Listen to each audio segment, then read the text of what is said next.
Welcome to Shedding Starlight and our final full episode discussing 358 over 2 days. Because this game zeroes in on 3 characters and focuses on their character arcs as they navigate their identities, overall this title is in less need of a guide for its lore. However, for those who listen closely and take note during this game's countless conversations, there are details that point to future revelations. Particularly, conversations between Axel and Saix. In Kingdom Hearts 2, Axel and Saix are never fully in the same scene together. The closest we get is Axel warning Sora about Xemnas before Saix appears and interrupts. Axel dips out immediately to avoid him. From this scene alone, it seems that Axel is evading any member of Organization 13 since he went rogue trying to revive Roxas. But in Days, we learn that Saix and Axel were once friends, implicitly even before the two joined the organization, as at one point, Saix refers to Axel with his original human name. There's simply too much on the line, Lee. This is the first time we learn of a member's original name outside of Roxas, Xion, and the founding members. While Axel refers to Saix as his old friend in the secret reports, even by the time Days starts, they clearly have not been close for a while. But even though they've drifted apart, at this point, they still had an understanding of working together towards a single, unknown goal.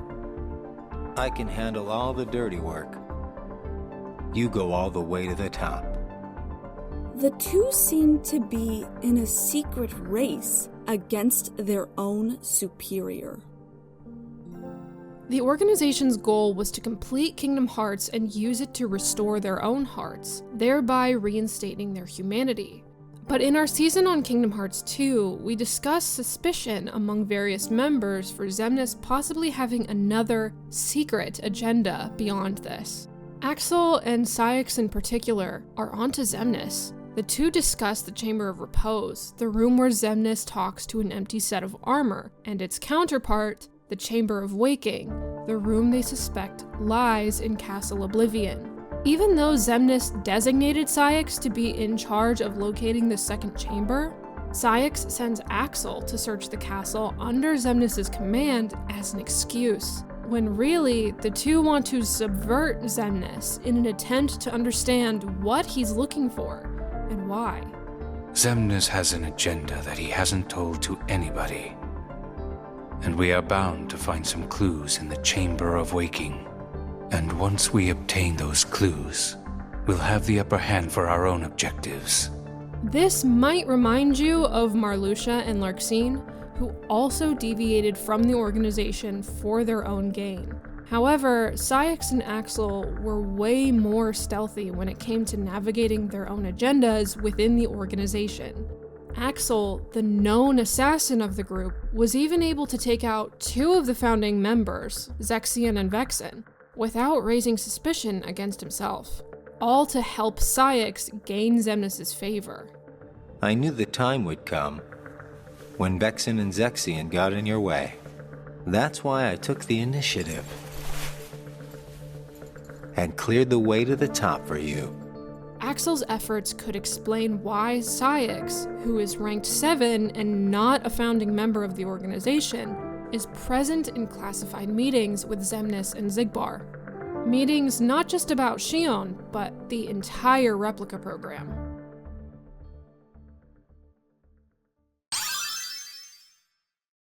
Saix was one of the few members who knew that Xion was a puppet meant to copy the Keyblade hero's likeness and abilities. After all, it was Saix who escorted Xion from Castle Oblivion to the world that never was. This is the last you'll ever see of these walls, Xion. In Saix's secret report for Day 171, He casually writes something so incredible and that he never mentions to any member deemed in lower status than him, that the organization has many replicas waiting to be used. Shion failed to complete its mission. Destroying it and using the next replica as the duplicate would undoubtedly yield a higher grade copy. Number I was among the initial lot, which naturally raises questions about its capabilities. The duplicate refers to the replica chosen to duplicate the Keyblade's powers. Remember that by day 171, the Riku replica faded into darkness months ago during Shade of Memories. He can't be the next replica Saix is referring to. Saix isn't just casually mentioning a third replica, but multiple lots of replicas, all with variations in quality. Just how many replicas did Vexen provide for the organization before he died? Not only did Saix know how many replicas the organization possessed, he hints in another report for day 277 that the replica program and Shion were just the first step in a larger plan. Our plans have split, diverged, and advanced now to the next stage. The Number I project and the replica program merely paved the way. Our true goals lie elsewhere. This report is particularly confusing given that a few months later, when Shion is absorbing Roxas's strength, Xemnas says the puppet is the more worthy vessel. And even later than that, when Shion runs away her final time, Saix looks at Roxas with disappointment and says, "And now we're left with the one we can't use." This line doesn't make sense, because if Shion leaves Roxas, she'll no longer sap his strength. He would eventually level out, and Roxas can still wield the Keyblade to gather hearts for Kingdom Hearts. He would still be fulfilling his role of being the nobody of the Hero of Light. So in what way could the organization use Shion that Roxas was deemed unfit for? Particularly if Saix wrote in that previous report that they had moved beyond the replica program. Whatever Xemnas and the others had planned for replicas, Saix implies they succeeded. Even with all the trouble Shion caused them, and even when they completely lost Shion to Sora.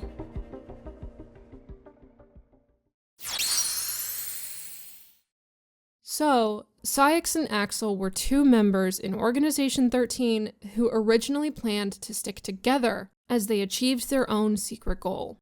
But as time passed on, the two grew apart. Axel looking one way as he grows fond of his two new friends, who remind him what it means to care and have fun. And Saix looking the other way, determined to still investigate his superior while following his every word. In the end, both of their values become their follies, and neither were able to hold on to their goals. This secret objective they talked about was forgotten long before either of these nobodies faded away.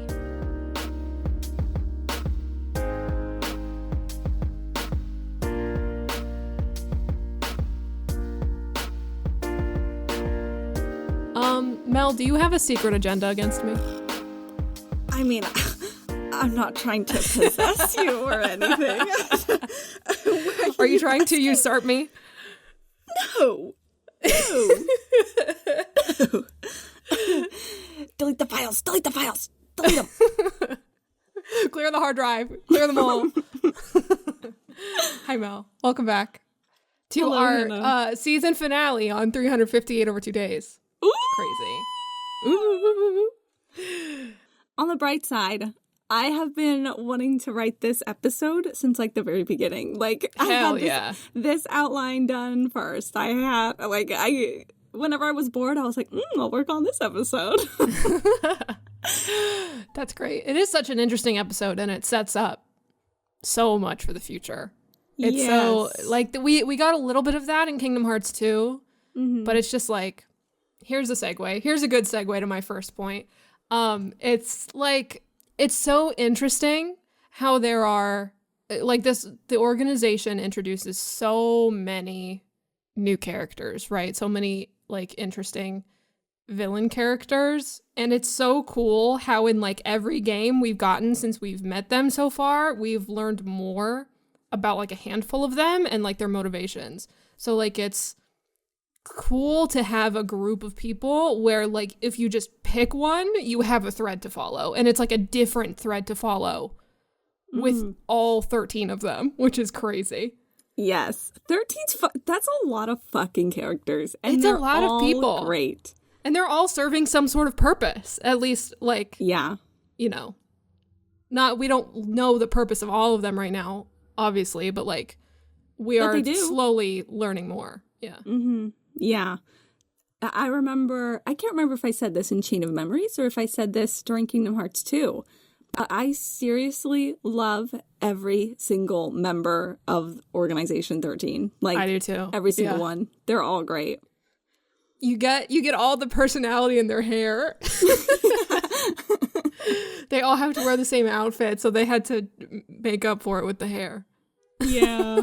It's also unfortunately, they don't take that action in the future, which we will see as time goes on. Yeah.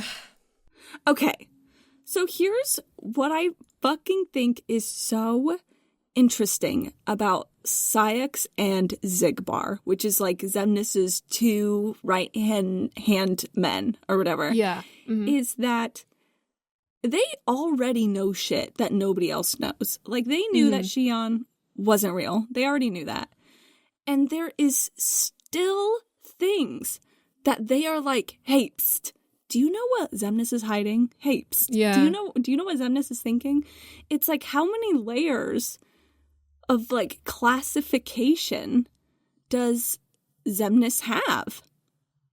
Yeah. It's just weird. Like, what the, like, we're gonna kind of get into this, but like, what the fuck else is there, dude? What else is there?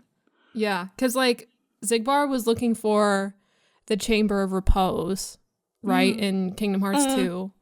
I think he was asking about the Chamber of Repose, but he already knew where it was. I think he was asking, I don't know. The weird thing about Kingdom Hearts 2, that's okay. The weird thing about that scene in Kingdom Hearts 2 is that Xemnas seems to already know about both, or not Xemnas, excuse me. Xigbar seems to already know about both chambers. What he's asking Zexion is, why is he talking to the armor, the empty piece of armor, and about, quote unquote, his secret. But like, he seems, we have kind of danced around it because I think if we point out too much, we might get into spoiler territory. But Xigbar seems to already know what's in the chamber. And I honestly don't know how he knows that. It's fucking weird. Xigbar's fucking weird. Fuck Xigbar. And Saix isn't any better. And we're going to get to Saix. But yeah. And they're both being sneaky. And Saix obviously doesn't know as much. And they all have their own motivations. And the next point that I wrote here, have you seen the new Superman movie? Yes, I have. Okay, so if you haven't, I'm not going to say anything spoilery, but if you've seen the new Superman movie, you've seen how fucking ride or die Lex Luthor's employees are for whatever the fuck he's doing. It's like one of the first shots in the movie is like, they're trying to fight Superman, and like all the employees are at their fucking computer, like typing like they never have in their entire life, like their lives are on the line. And just because Lex Luthor has this beef with an alien, like, it's crazy. And Xemnas just like doesn't have any of that sauce at all with any of these fuckers. I know. You would think Xemnas, like, you know, we've talked before about how in Xion's episode, how Xemnas lets Roxas and Xion hang out. But it's not because he wants them to be happy. He doesn't care about employee, you know, there are no human resources here. None of them are human. There's no fucking HR department in this place. Like, where do you even complain? Do you complain to Saix? Because if I had a complaint and looked at one look at Saix and his expression, I'd be like, you know what? I'm going to keep this to myself. I can handle people eating food out of the fridge, my food that I labeled out of the fridge, a little bit longer because I don't want to talk to Saix. These bitches need to unionize. Are they misclassified employees? Like, they need help, honestly. Yes. And like, I know we're not anywhere near email questions yet, but we got an interesting email from my friend Steven. And Steven, we've broken your email up into a couple different parts, so we will address different parts of it at different times. Yeah. Yeah, that means we like that. We love, that's not a bad thing. And so Steven wanted to point out, he said, I think it would be interesting to look into how Axel and Saix both attempt to express agency and fail to find agency within and against the organization. And I think just it's like this idea of like working for yourself instead of working like as a team and like working with ulterior motives. And I don't know. I think it just like comes back to, I don't know, this weird immaturity that a lot of these members have, and I guess, you know, Axel and Saix arguably have, because Steven also ties it to like in the end, Roxas and Shion are finally able to escape the control of the organization by choosing to rejoin with Sora. And that's what I've been saying this whole season, is that Shion is more human than any of these fuckers, being a puppet herself, and choosing the right path. And yeah, it's just so like when everyone is like two-faced and double-crossing each other, nothing's gonna get done. I don't know. Yeah. It's a miracle they've made as much progress as they did. Really. There's a scene, which I can't believe we haven't really talked about, but I guess it was just never relevant. But at one point, I can't remember, you know, Shion has run away so many times in this fucking game. I don't remember which time this is. But at one point, Axel is tasked with going to find her. Oh, so this is when Shion goes to find Naminé. This is the first time Shion speaks to Naminé. And Axel finds Shion at this mansion. And Axel is like, what are you doing, Shion? Like, you gotta come back here. And he's like, you know, everybody wants you to do this. You want to do that. And then he says, everybody thinks they're right. And Shion's like, this is right. And so it can be confusing being in the organization where everybody wants something different. Roxas and Shion are not believing in the dogma that everybody else, they're not drinking the Kool-Aid. Everybody else drinks the Kool-Aid, and they're just not. And Axel's like, can you just drink the fucking Kool-Aid so that we can all go home? Like, yeah. It's just like the weird flimsy propaganda that Xemnas is trying to use against them is just not working. Because he's also, it doesn't seem like he's trying that hard. The most he does is, you know, like, okay, guys, we got to go to the meeting. And the meeting is at the top of the castle where Xemnas is like, the moon, it grants us power. And like, everybody's like, oh, brother, like, I got to go to work soon, dude. This could have been an email. This could have been CC me next time, please. Come on, guys, we got to go sit in our high chairs again in the White Room. Okay, I can't believe I haven't talked about this yet. If you're listening and you're a manga reader and you haven't read the manga for this game, I don't know why, but this game in particular has a manga. And it is some of the funniest shit I have ever read in any manga. Like, Kingdom Hearts 1 has a manga and Kingdom Hearts 2 has a manga, and they're still very based around Sora and about adventure, and they're still charming. But there is something about the manga for Days and the way that the creator interprets all of these different members. Like, oh my god, it's just so funny. And my point is I feel like the creator of that manga was really like, no, yeah, this is a 9-to-5. Like, they do have to clock in. Like, they don't get paid time off. They want to unionize. Like, that is so funny. It's so good. There's so many stupid little jokes. Like, this isn't relevant, but it's the finale. I might as well talk about it now. Yeah. So there's this one inside joke where I don't remember, gosh, it's been years since I read it, so forgive me for not knowing the details. But at one point, I think Roxas doesn't know what to do with his money that he got from the organization. So he buys a tissue dispenser that's in the shape of like those Maui heads. Do you know what I'm talking about? Like the Easter Island heads? Easter Island heads. And then the tissue dispenser comes out of the nostril. And so sometimes you'll see like a random artwork done by that artist where it's like official Kingdom Hearts artwork that's like released in like calendars or on merchandise. But in the background, you'll see that stupid tissue dispenser. Like it just keeps coming back. It's like the dumbest, most obscure little Kingdom Hearts joke. It's not in any of the games. Like it's just something he made up. It's so dumb. Anyway. That is so stupid. I have to look up this manga now. I need to find a copy of it. It's so good. Okay, anyway, back to more serious stuff.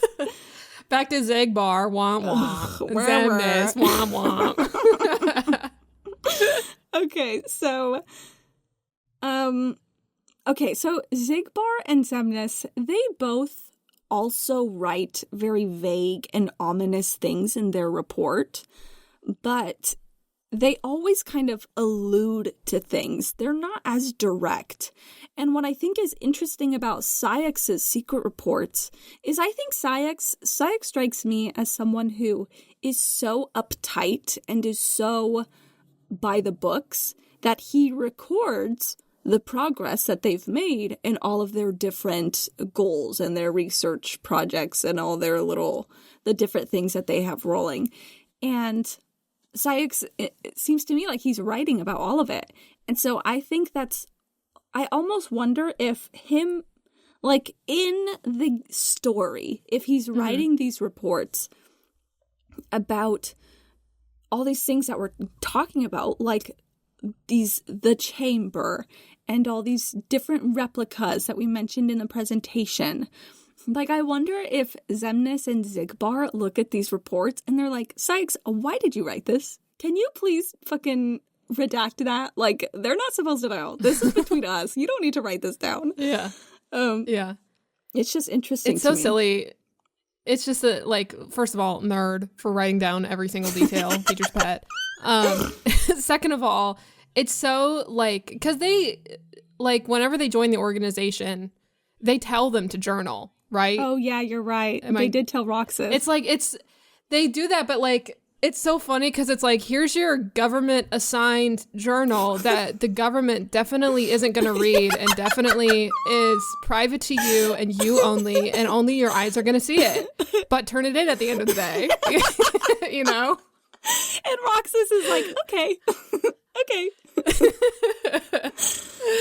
He's a baby. He don't know better. He doesn't know better. It's so silly to think that, yeah, like, it's good for us as, like, you know, a third party needing information, but it's so silly to see how, like, obviously other members are being, what's the word? Like, vague, and, like, hiding information just in case, but Saix is just writing down every detail. And Vexen was probably like that, too. Yes. There's this one diary entry Roxas has where at one point in all capital letters he writes, "I'm done with this," which is such like a diary thing to write. Like, I'm done. That's such like done. a 13-year-old, like, I hate my school and all my friends. I'm running away. Yeah. He's 2 days old. It's fine. Okay, so so at one point, Saix and Axel are talking, and Saix is like, "I'm going to send you back to Castle Oblivion again. Shion's from there, Nominee's from there, and blah, blah, blah, blah, blah." And Axel's like, "Between you and me, like, you're the one who really wants to go to Castle Oblivion. Like, I know that you don't like that you just have to send me all the time and that you want to go there yourself." And I did write which I forgot, but then of course, I remembered in time to write it in the presentation, that Saix was the one who came and got Xion from Castle Oblivion and brought her into the organization. And I can't help but wonder if while he was walking to her and like getting her out of the castle, if he was like, God, I want to explore these walls. Like, ooh, can I just stay here a little longer? Like, Vexen, can't you just watch her for like a little bit while I explore this fucking castle that I am so curious about, and I want to find this damn chamber? Like, I know it's here. Where is it? Yeah. But he's like, damn, I'm on a schedule. Not today. Not today. He gives me the vibes of like the trope of like an employee who was like good at their job and then they got promoted to manager, so now they are just telling other people to do the job, and now like they miss it. They miss the job that they were originally doing because they were so good at it, but now they can't do it anymore because they flew too close to the sun. Yeah, it's silly. That is something that I think is so funny about Saix, is that he really is a manager. Like, of course, yeah. There was one, I'm pretty sure I mentioned this in our season on Kingdom Hearts 2, but I still think it is funny as fuck how, if it's not implied in the game, that it's at least implied in the manga, where Saix did have to write cue cards for Demyx because he's so unreliable that Saix is like, God, I have to micromanage this fucking idiot. Like, it's so good. Okay. Which makes you wonder, why is Demyx in the organization? They have to find people who are like worthy of quote unquote worthy. Why is he there?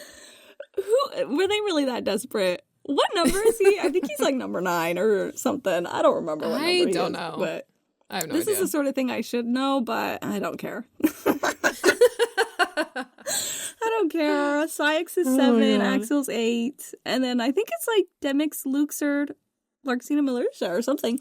But yeah, like literally, why Demyx? They really had nobody else around that day. They said, fuck. Like, okay. They were hitting quotas. Or he's like one of those guys who's really good at lying on his resume, and then when he's finally in part of the job, he's like, I don't know how to do any of this. He had some sort of crazy reference on his resume. Who did he know? Yeah. Okay, the last thing that I wrote is Saix writing that Xion was among the initial lot of replicas. Because it's like, especially because Saix says we should just use another replica because Xion was a part of the first lot, so she's not that impressive. We have better replicas out there. And it's That's like, crazy. Is there like a fucking warehouse of just dolls collecting dust? Like, it's like, okay, this is what it's giving. It's giving Xemnas is creating an army. It's giving a small little army trying to take down Sora or something. Like, why are there so fucking many? It's weird. Yeah, like that's such a wild where are they keeping them? I mean, probably in that giant ass castle somewhere. Or in one of the 2 castles that they have. One of the 2. It's just fucking weird, especially because, so at one point Saix asks Axel to clear out the facilities of Castle Oblivion. Like, we're done with the castle. We don't need it anymore. Which is weird, by the way. Like, why are they moving on from the castle? Y'all were so obsessed with it for so long.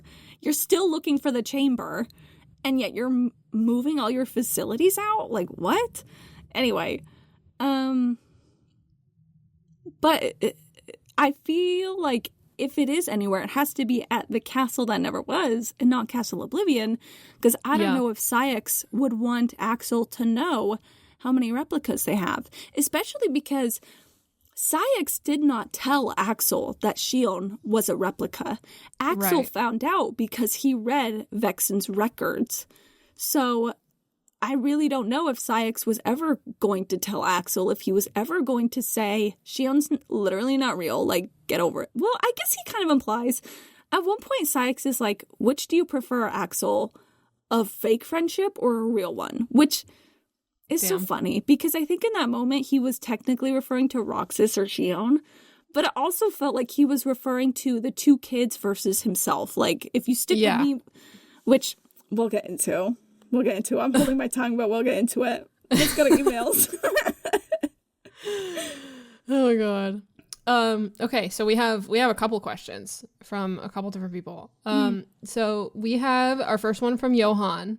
Johan says, what exactly was Saix planning to do if he had gotten what he was after? Like, they were looking for something in Castle Oblivion, right? Let's say they managed to find it and managed to somehow figure out everything about whatever Xemnas' secret agenda was, and then what? Were they just going to confront Xemnas about it, trying to blackmail him or something? What was the plan? And this reminded me of a part of Steven's other question that he asked, where Steven asks, do you remember any of the fan theories that surrounded this game before later games gave us answers? And Hannah, you said you're a more recent Kingdom Hearts fan, right? Well, that's not true. You played Kingdom Hearts 1 and 2. You played Kingdom Hearts 2 for years. Yeah. Was this your first go playing Days? Yeah, I mean, I played everything on stream a few years ago, but Gosh, yes, I I didn't play this when I was younger. Yeah. In my head, you like played it like the other month. Like, life perception of time is so I did fucked. started, like, I did like play a little bit of this for research just to play it a little bit, but yeah. Okay. Well, I was gonna say that I think I've said before that I became a fan around Days came out. Like, I feel like the next game we're going to talk about, Birth by Sleep, I feel like that's the first game that I was really, like, anticipating. Like, I'm a Kingdom Hearts fan. This is the new title coming out. Yeah. I feel like when Days came out, I feel like I had just become a fan. But my point is I do all these years, you guys, with Saix and Axel talking about, like, our own objectives, our own agenda. We got to learn Xemnas' secret to help us. That is not answered for a long time. And I remember thinking at one point, I'm like, do I just got to give up on this? Like, but I didn't want to let go. I didn't want to let go. And eventually we do come back to it. But it's like, even to this day, still not like the most major plot point at all. Yes. Yeah. It's almost like it could eventually become something more like, how do I say certain things? It's hard to talk about without it is hard saying to talk too about. much. Just basically, we're planting seeds now. But bitch, tuck it away. She's gonna collect dust for a little while. Yeah. Unfortunately. But don't forget. Don't forget. So do you remember any of the theories to answer the question, Mel? Oh, yeah, I should answer it, should I? I have no fucking idea. I just remember thinking, like, what does Saix, what did he want? What did Saix and Axel want? Especially because they don't talk about it at all in Kingdom Hearts 2. I was like, I remember thinking, like, trying to, like, rack my brain, especially after Birth by Sleep, the next game, where we kind of learn a little bit more about certain things. I still couldn't piece together in my head what they wanted. And I wish I was a Kingdom Hearts, like, I was always a Kingdom Hearts fan, but I wasn't a part of the community until around, like, 2012. But I wish I went on, like, forums and saw what other people theorized. That would have been something fun to do before this episode. Maybe I should have done it, sorry. Is go up, look up old forums and wonder what people were asking. What were people thinking of? Yeah. It's weird. Very interesting.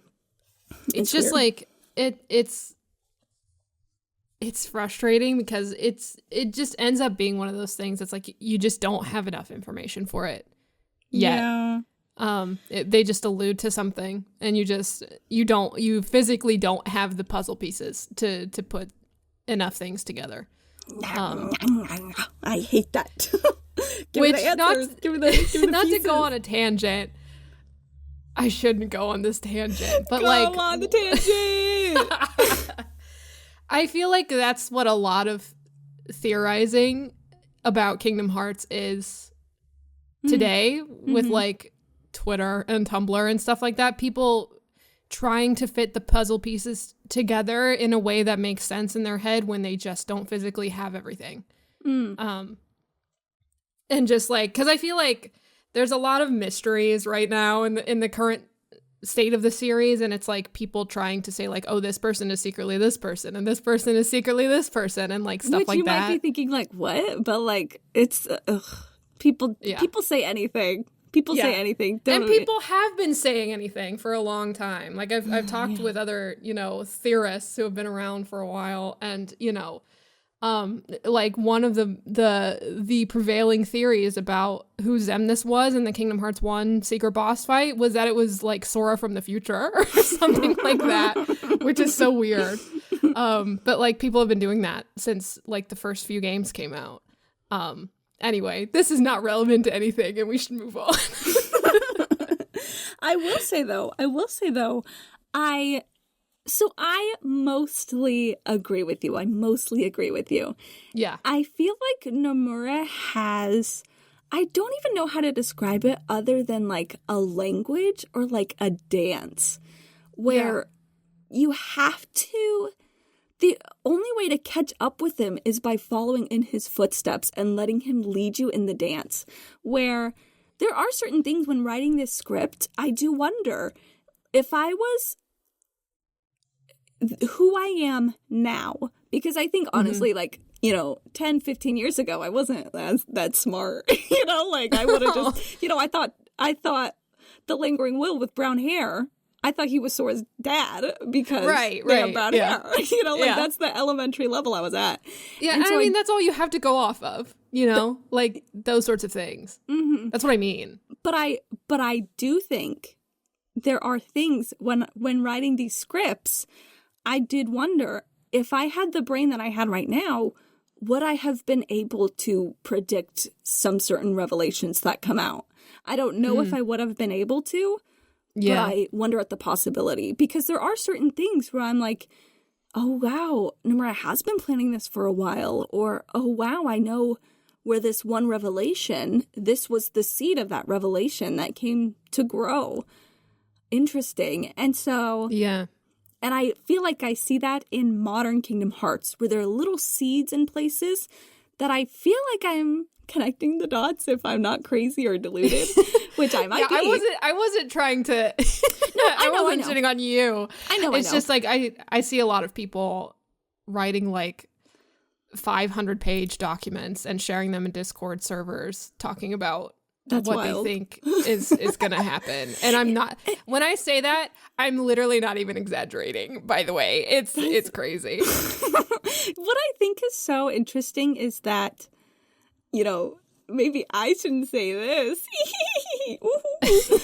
that there is so much interesting things going on in Kingdom Hearts that what I see people theorizing, I'm like, why are you theorizing about that? Like, who cares about that? There's nothing there. There's no meat to that. Look over here. There's this whole pile of material of so many things we can connect the dots with, and you don't care about this. Why not? Yeah. And I know it's not because you already know, because you're not talking about it. You haven't made any implication that you have even pieced these things together. You'd rather make fan fiction over here, which is fine, but just call a spade a spade. If it looks like a duck and it quacks like a duck, it's fan fiction. You know what I mean? Anyway.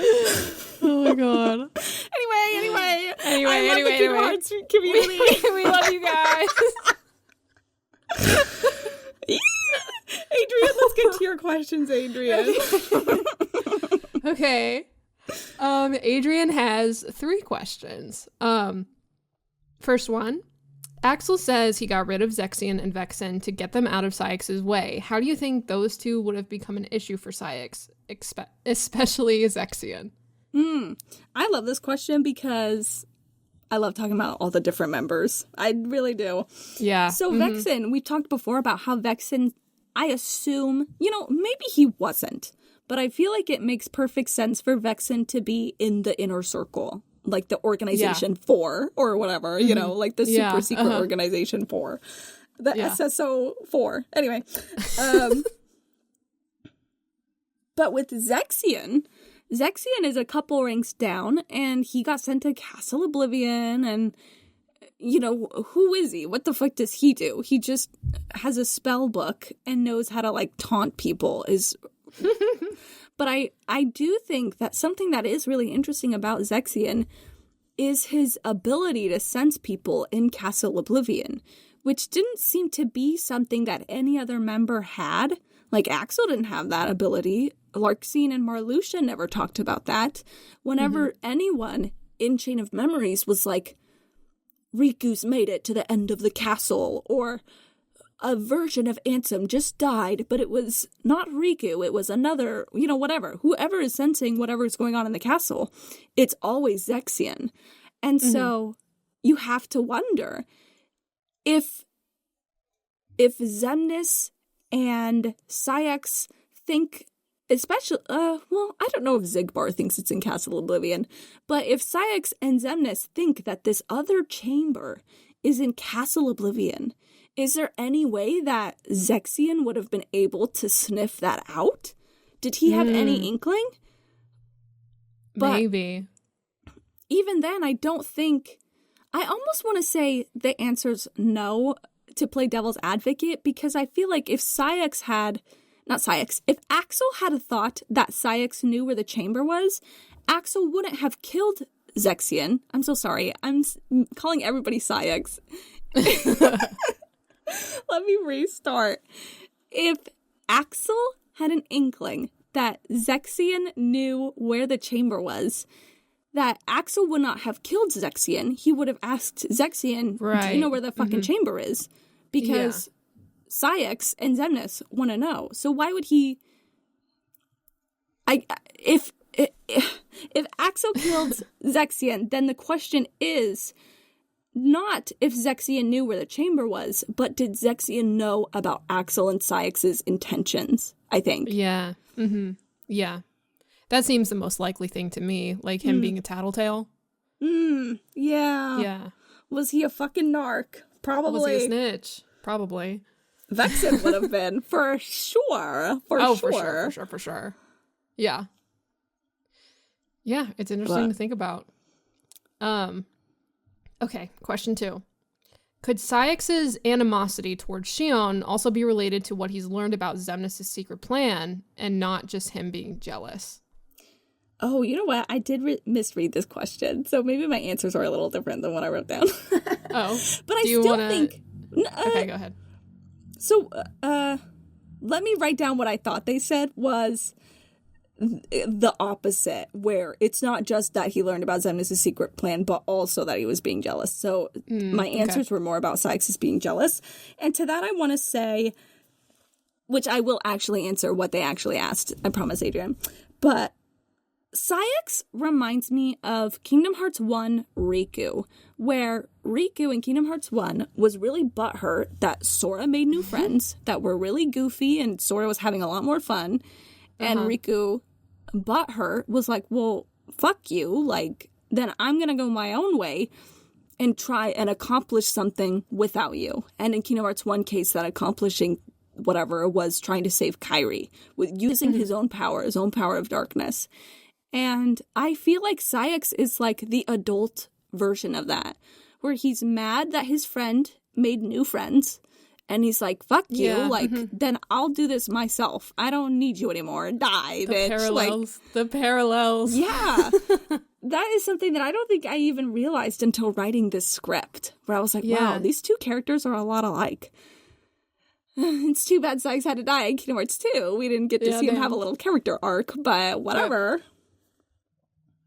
Which is, whatever. Anyway. But what Adrian actually asked was, could Saix's animosity towards Xion be related to what he's learned about Xemnas' secret plan with all of these different replicas? And I think that that is a really good point, where, you know, when Saix writes about Xion in his reports, he calls, you know, sometimes he uses Xion's name, but half the time he calls her the duplicate, because he knows that Xion's purpose is to duplicate Roxas or Sora. And he also calls Xion it a lot, not just in the cutscenes, but in the reports. And, you know, Aba made a really good video, absolutely everything about the YouTube channel, made a really good video about how Xion can be an analogy for, like, trans people and how trans people are also often called it and, like, dehumanized, which I think is a really good point. But from the lore perspective, I think Saix, especially because Saix never saw a face in Xion, he's literally like, this is, like, Hannah, imagine I had, like, an iRobot dog. Do you remember those little robot toys from, like, the 2000s? Yeah. Imagine I grew obsessed with that and, like, started abandoning my dog. But I got emotionally attached to this little robot toy. That is probably what Saix is feeling. Where he's like, Axel, it's literally not real. Why are you so obsessed with this thing that I know is... It's just hard. I think it's not to, like, humanize Saix. Like, he was an asshole 100%. Yeah. But I do think that he knew so much about how Xion wasn't real that he just couldn't get over the fact that she was real to Axel and Roxas. Yeah. I don't know. It's hard to, especially with all these different plans where if he knew that there's so many different little replicas, that Xion is just these weird empty little dolls stuck in the warehouse, that he probably really didn't think anything, like, her developing feelings and developing a personality he thinks it's part of the plan. It's part of Xemnas' plan. He doesn't realize that, no, that's spontaneous. That's just something that happened. It's weird. Yeah. Anyway. Do you have any thoughts on that? No, I think you're right. I think you are, like, jealousy is, like, such a clear motivator. And, like, oh my God, that just loops back to nobodies aren't supposed to feel anything. Like, haha, you're feeling jealous. Haha, you're wrong. You're so right. That is a whole other layer, because more in Kingdom Hearts 2, we kind of learn what Saix wants, and Saix is like, if I had a heart, this is where I die of laughter, or Kingdom Hearts, give me my heart. Saix probably is dismissing everything that he's feeling because he's like, I don't feel. Whatever this is, it's an illusion. It's just my memories. So, like, no fucking wonder. Like, really, I think, I just pity Saix because he's just brainwashed. He's just in a cult. And he's just following the cult leader. They go to therapy. Men would rather die in a coat where they have to wear thick black leather than go to therapy. Men would rather die by the light of the moon than go to therapy. That is fucking funny. Oh my God. Okay, Adrian's last question. Did the two drift apart before or after Roxas and Xion showed up? I feel the distance between them had already grown and just was revealed when Roxas and Xion showed up. Yeah. So to this, I was reminded of one of Axel's secret reports. It's the 96 for day 96. And he writes, I feel like I've been spending more time talking to Roxas and Xion lately than my old friend Saix. This has to have been what it was like, friendship. And I remember reading that and just being like, damn. So, like, even then you weren't really friends. Like, yeah. Bad friend. Yeah. And I was thinking, you know, Saix, maybe Axel would like you more if you weren't so fucking grumpy all the time. You're such a fucking downer. And then I made myself laugh because I was like, Saix would get jigsawed. He would get jigsawed because Jigsaw would look at this guy and go, he's not appreciating life. He's not appreciating life. He's not appreciating what he's given. Like, you're going in the trap. Oh my God. What type of jigsaw trap would Saix get stuck in? I haven't seen enough Saw movies to even come up with a good answer, but that is so fucking funny. It probably has something to do. I feel like he would have, like, I don't even know if this is something Jigsaw would do. Like I said, I've only seen like 2 movies, but I feel like Saix would get stuck in this contraption where there's a whole bunch of needles in the shape of a heart that's pointed at his chest to, like, symbolize the fact that he's fucking heartless. Not heartless, he just doesn't have a heart, okay? Don't think I'm trying to say, like, a theory or something. Like, no. Anyway. I love Saix. Anyway.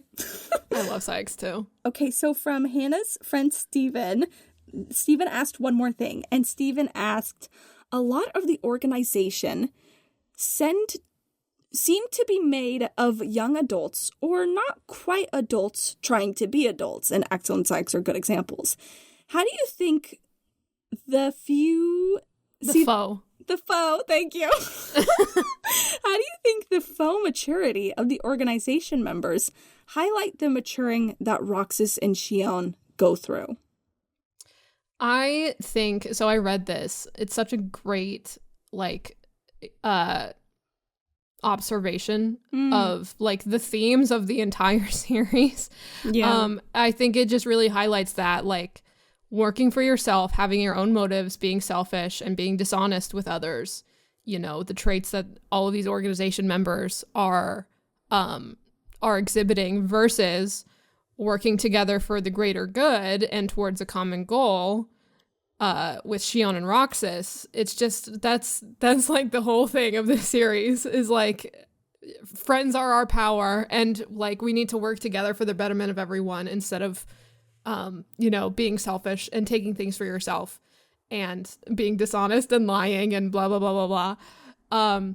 Yeah, I just think, like, again, it just comes back to how fractured the organization really is, despite them all wearing the same coat. Yeah. Yeah. And I just, like, there is so I've been watching an anime called Hunter x Hunter a little bit, and there is a league of villains in that show that it, like, reminds me of the organization a lot, but the difference between them, and it's really cool too, because, like, it's all made up of, like, very powerful like, magic users, basically, and they all, it's like men, women of all different shapes and sizes, like, very similar to what the organization is, but the difference between them is that, like, it's the Phantom Troop, for whoever, you know, knows the show. The difference with the Phantom Troop is that they act like a family. They all fucking love each other. Aww. And, like, they are some of, like, people's, like, favorite villains and characters in the show because of, like, how ride or die they are for each other. That's so great. And it's wonderful. And it's so, like, because some of them, it's so funny too, because, like, some of them are, like, evil looking motherfuckers, and some of them are, like, they look like a guy you'd pass by on the street. It's very silly. So yeah, I just think they need to be more like the Phantom Troop and work together and actually like each other in order, if, like, to actually get anything that they want to get done. Yeah. Done. But yeah, I don't know. It, like, everywhere there are cathedrals for those with eyes to see everywhere you look, or whatever. If, like, for the themes of this game, the parallels, the themes, the, you know, motifs, you know, just kind of reflecting back at you the idea of, like, friendship and love and working together is gonna triumph overall. Yeah. Yeah. So I think that answered that question. You know, maybe. I think that's such a great thing you bring up, because it really reminds me of Kingdom Hearts 2's final boss fight, where Sora and Riku work together to defeat Xemnas. Mm-hmm. Everybody else died, so it's not like Xemnas had anybody to fucking work with, but the case remains the same. Xemnas had a dragon that he rode around on. What the fuck is that? We've never even talked about that. What the hell was going on there? No, we haven't. And we're not gonna. That's for you to find out, for you to figure out for yourself.